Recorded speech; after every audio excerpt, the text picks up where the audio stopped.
The First Row Sports Show. Check us out on Twitter and Facebook. Once again to the sideline.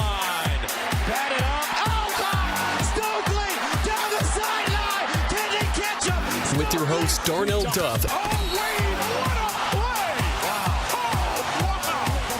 Good evening. It's Wednesday, May 23rd, and it is time for the First Row Sports Show coming to you right now on YouTube. Thank you so much for tuning in. And if you want to know more about the show, check us out on Facebook. You get to know all about me, what's going on. We have Trivia Tuesday going on every Tuesday. Obviously, it's very simple to get in on that draw.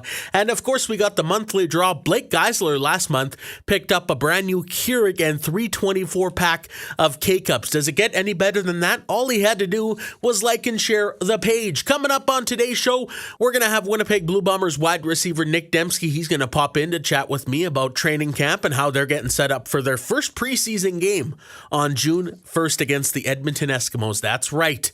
CFL football is here. And then David Muller is going to pop in. Swan River's David Muller. He won a provincial championship gold medal at the provincial championships not too long ago in badminton. And of course, Ryan McNally is going to pop in to chat about the Memorial Cup. It's only a few days from being wrapped up. The crowds aren't very good. He's going to have his take on that and a whole lot more. It's the First Row Sports Show. We'll be right back with Nick. Don't you go anywhere. You're listening to the First Row Sports Show, brought to you by Pass the Pop on 215 Main Street North in Dauphin. Whether you want pop, water, juice, or a sweet American chocolate bar, Pass the Pop has you covered. And if they don't have it in stock, they'll order it in. Check them out on Facebook at Pass the Pop Specialty Beverage Company, and don't forget, keep it locked to the First Row Sports Show for your chance to win the monthly draw. And don't forget about Trivia Tuesday, where you can win a $10 gift card to Pass the Pop or anywhere you'd like. More of the First Row Sports Show is coming up. You know, Winnipeg Blue Bombers camp opening up a couple days in already. I guess just how are things going for yourself, and I guess on the team level as well? Yeah, I mean, on a team level, you know, the competition was good the first couple of days. You know, today we had our first 2 days, so things got a little bit tense out there, a little bit active, but no, it's always fun when you get to put the pads on for that 2 days for sure. But for myself personally, I mean, I've been doing good. I had mini camp under my belt, so I was able to get in the playbooks. I mean, now it's just about running at full speed and all that, and just trying to be a perfectionist and make sure everything's good to go, and so we can get this thing going for the season. Now, obviously, you know, you mentioned minicap, and I guess the preseason's just 10 days away. So what is the next couple of days about, and, you know, as you try to get ready for preseason? Yeah, I mean, this next week is really, for me, it's about getting back into shape and the football mode, and I mean, just like being able not to think and just play out there, you know, a new playbook and a new system and all that. But I mean, as I said, it's going pretty good so far. So, you know, we just got to clean everything up out there and be ready for these preseason games. And by the time week one comes around, we'll be good to go. Now, obviously, a lot of optimism between, with the club this year, and especially with that signing of Big Hill. Where do you think the Bombers are going to, play out this year heading into the regular season? Are you guys going to be a really competitive team? Yeah, we all have one goal in mind. You know, from offense, defense, to special teams, we all have one goal in mind. That's to be the best in every category and bring home a ring. I mean, it's been a while since Winnipeg has won a Grey Cup, so, you know, I think we're due. You know, we got the talent on the team. Now it's just about coming together as a family and just going out there, communicating, everybody being on the same page, and just cleaning all the little things up and just being perfect and just being able to execute and compete and win some games. And as I said, you know, bring back that Grey Cup to Winnipeg. Now, obviously, you were born in Winnipeg, played your college ball there, and then you moved to Ryderville, and I guess a part of an enemy with the Rough Riders. But what's the most exciting thing about being back in Winnipeg and wearing the blue and gold? I mean, obviously, you know, being in front of my friends and family, of course, you know, nothing can really beat that. I mean, my parents were happy. My aunts and uncles are Bomber fans, so, you know, I know it was hurting them deep down that I had to wear green on them. But, you know, just being back here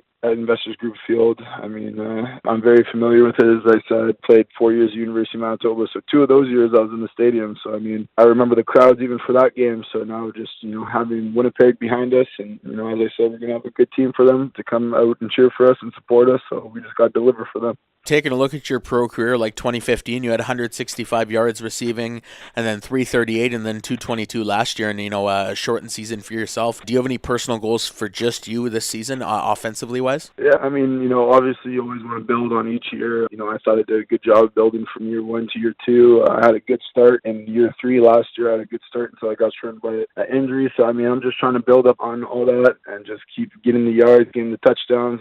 But at the end of the day, I don't really have any personal milestones.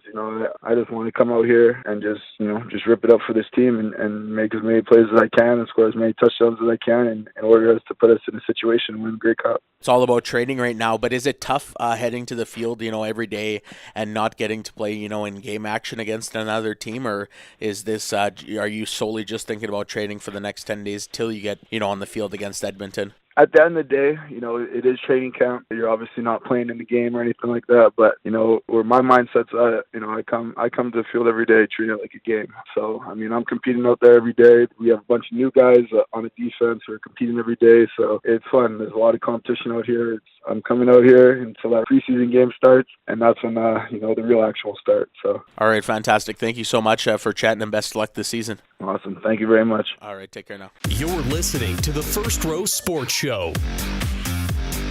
Obviously, you won provincials for the mixed doubles earlier this month. I guess just how did that feel to be a provincial champion? It felt pretty good. Like, I've won bronze a couple years ago in basketball and won silver this year. So winning that gold medal and knowing that no one else was better than us felt pretty good. Now, obviously, that means you and your partner were the best, best in the province, and I'm sure a lot of hard work went to it. Like, you guys were 30-0. You won the Gimli tournament, Zone 8 sectionals, Zone 8 champions, and then obviously provincials. What made you two click so well, and why did you have so much success? We've been playing not together since grade 8, but we went to the Winter Games in 2014, which was our grade 8 year. Been playing in our club league here in Swan for the past 5 years, and played in a few tournaments together over the years, and really just have both practiced hard at badminton, not being our favorite sports, but knowing that, we are pretty good and we can play competitively with the top players in Manitoba has definitely pushed us to compete at that high level that we can. All right, fantastic. And because of that, you were obviously named the Rural Athlete of the Week with your partner. I guess just what does that mean to be named, in your grade 12 year, in one of the final sports of your, grade 12 year? What does that mean to be named Athlete of the Week? I felt pretty good being recognized on that Manitoba scale, that we competed at a level that was recognized by people around Manitoba to be Athletes of the Week, so that felt pretty good. Now, it's been a pretty successful grade 12 year for you. Obviously, you were invited to the graduating all-star game for basketball, and then now the success on the badminton court. Was there a little bit of extra pressure and stress on you to have that success, knowing it's your last crack at the cat being in grade 12 and graduating? Not really. I never really felt the pressure. I just knew if I go out there and compete how I can with the heart and hustle I have and the desire I have to win, that everything will just fall into place. I never really felt that pressure, like I have to win. I've never really been in these positions before, like in a gold medal game or anything like that for any sport in high school. So didn't feel the pressure of having to win. It just going out there and competing and doing my best was really all I needed to do, and that's what I did. All right, fantastic. Now, if you take a look at the course of your high school years, and I'm sure, obviously winning the provincial title is one of your favorite moments, but do you have other couple favorite moments that you'll never forget about your high school years? All the friendships and teammates I played with over the years is definitely something that I'll remember forever. Like, lots of lifelong friendships were made. Just traveling to different tournaments and stuff, like, you're always just, the bonding of teammates is always great. Like, playing and winning is great, but just, I find the friendships and even just the coaches' friendships I've made over the years. I've had great coaches in every sport I've played, basketball, volleyball, badminton. Like, I've had great coaches, and they're people who have supported me over the years, and it's been great to know that I've had their support, and they'll continue to support me in my future endeavors, even though they may not be my coach. All right, fantastic. And now what's up with you next athletic-wise, like going into the future? Well, there's track and field still, so zones are coming up here tomorrow, I guess. And that's basically it high school-wise. Maybe trying to get on to the U of M basketball team. That's a slim shot, though. But definitely planning on joining a bunch of rec leagues for volleyball. Maybe try to go to a badminton club here and there. And join a basketball rec league in Winnipeg next year as I head off to school there. Fantastic. And I guess just overall, how much do sports matter to you? Like, how big of a part are they in your life? Sports is a huge part of my life. I love being active. I love competing. I love winning. Really just being active and doing things I love to do. So sports is something I've done from a very young age, and going out competing in games and giving it my all is something I love to do, something that has been great. And also just helping out teammates, mentoring teammates to get them to their best level as well has been something that's really important to me over the years. Well, I think everybody who loves sports loves to win, David. Not a lot of people do. You are winning, so congratulations, and thank you so much for taking the time. Thank you very much. All right, take care now. You too. Don't go anywhere. More of the First Row Sports Show is coming right up. Welcome back to the First Row Sports Show. Check us out on Facebook, the First Row Sports Show Facebook page. It's pretty simple. Make sure monthly draw. Last month, Blake Geisler picked up a brand new Keurig, and Trivia Tuesday, your chance at a $10 gift card to Pass the Pop or anywhere you want. Now joined by Ryan McNally. Ryan, you're live in Regina for the Memorial Cup. And I guess, first of all, before we get to, the rest of the tournament and who's going to win, that sorts of thing, you were at the game last night. How was the atmosphere in the arena? Because, I'm looking at some of the box scores and watching these games, there does not seem to be a lot of people in the stands watching these games live. How was the atmosphere? The atmosphere was a little better than I thought it was going to be. Yeah, there wasn't very many fans out in the stands, but, it's an OHL versus QMJHL game, and you're in Regina, Saskatchewan, so that can almost be expected. That's kind of why I thought it was going to be worse than it was, but, it turns out it was a decent atmosphere last night and a really good hockey game, too. Now, you talk about QMJHL and OHL. It doesn't really seem to matter if it's a WHL team right now. And the host team, the Regina Pats, their highest Regina game was 5,832 people, and their other game was just over 6,000. Why do you think people are not supporting even their home team during the Memorial Cup? Obviously, I have my thoughts on this, but give your thoughts first. And I think ticket pricing has a lot to do with it. The lowest cost is $65 for upper bowl. And yeah, it's a little pricey, but when you compare that to NHL prices, you can pay about $10 more and still get the same seat for a regular season game.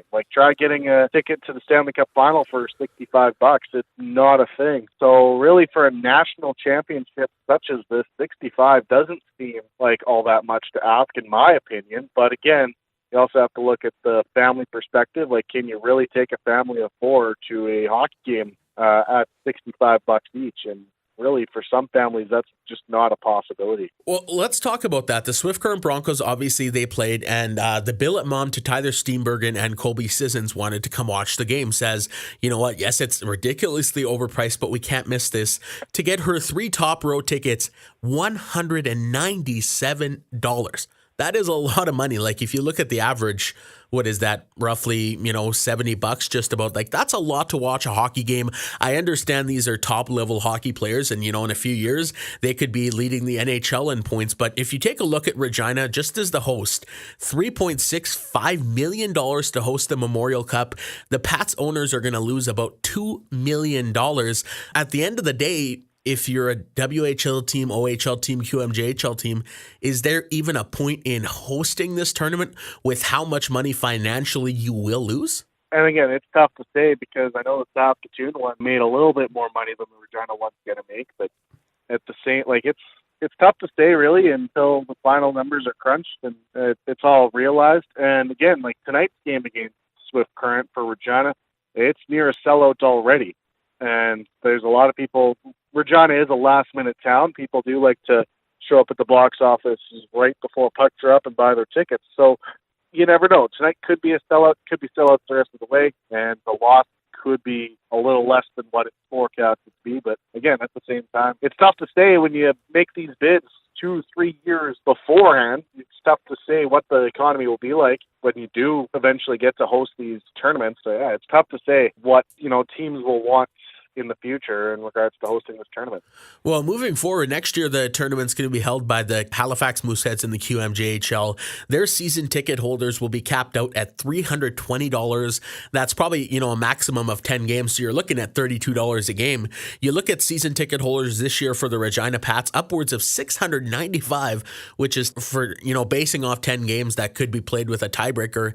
That's $69.50. Why do you think Regina is so much higher than, Halifax price is going to be next year. Like, what's the need to really charge people this much money? I know you got to try to make some money, but at the end of the day, why do you think the biggest reason is for charging this much? Well, you only get one 100th MasterCard Memorial Cup, and I think Regina wanted to take advantage of that financially, and I thought other people would want to cash in on that too and buy their tickets and be part of history. And obviously Regina and really Saskatchewan kind of didn't really have a buy-in process with that. They just were like, the tickets are too expensive, and they made their voices heard on that. And I think that has a lot to do with what Halifax is charging. I think they're seeing what's going on here and saying, okay, we can't charge as much, and acting accordingly. Now let's get off the ticket prices, because I think we both can agree that they are overpriced, but it is what it is. Let's talk about the action. Swift Current, a team who kind of surprised me. I thought Everett was going to come out of the WHL. They didn't. Swift Current, Stuart Skinner was absolutely fantastic. And then you look at that game a couple days ago, he was fantastic once again, 50 plus saves. What is holding back the Swift Current Broncos? I obviously know Tyler Steenbergen. Where's Godin? Like, what does Swift Current have to do to try and push themselves into a tiebreaker? When you saw that series against Regina in the first round, the offense just seemed to click at a rapid pace. Their power play was insane. And these Memorial Cup playoffs, it's just not really been there. And I think part of it has to do with fatigue, in all honesty, because Swift Current did have the toughest road to the Memorial Cup. They played 26 playoff games. OHL and QMJHL teams didn't do that. They played a fair bit less, plus the grueling travel schedule of the WHL. And when you compare that to Regina, of course, they had a month and a half off to practice. So I think a lot of it has to do with fatigue as well. Swift Current is just getting worn down in these playoffs. We saw that in against the game in Hamilton, where Skinner was forced to make 50-some saves, and his team just couldn't buy a goal for him. So, yeah, fatigue is definitely playing a role right now, I think, for Swift. I mean, I guess if anything is saying Swift Current, maybe they've saved their best for, going into their third game and going into the playoffs. Who knows? I think Caddy Bathurst is going to win the QMJHL, will win a championship. That's going to break, I guess the one-year streak of the host team winning. Obviously, Windsor hosted last year after losing in the first round of the playoffs. That's a pretty cool story. And after the first game Regina won in this tournament, I thought, hey, maybe 2 years in a row that a first-round team that exited on the host team will win the tournament. I don't think it's going to be that. I'm sorry to say that, Ryan, but if you had to pick one today, I know you said it's an even one. Anybody can win. Who do you think is going to win the MasterCard Memorial Cup? Well, I guess going back on your point here real quick, I think it depends on what happens tonight. If Regina wins tonight, I think they pull it off in the semifinal against Hamilton and find a way to win against Caddy Bathurst. But again, if Regina doesn't win tonight, I got Hamilton taking the Memorial Cup this year, simply because they proved that they can beat a Caddy Bathurst, and really no other team has done that so far in these playoffs.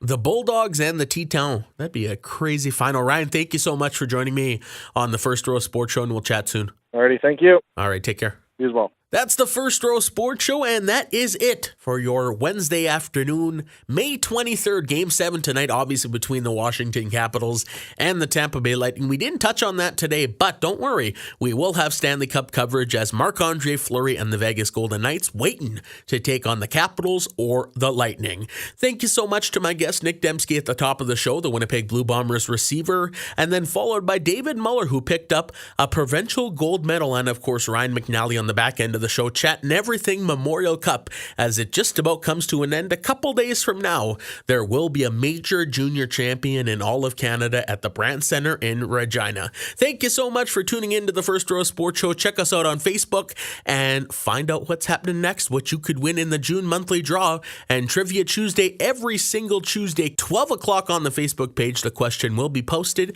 You answer, you're in for a draw. Have a great night, guys. Talk to you soon. Thanks for listening to the First Row Sports Show. Check us out on Twitter at First Row Sports Zero and Facebook. Follow the guys on Twitter at It's the Duffy One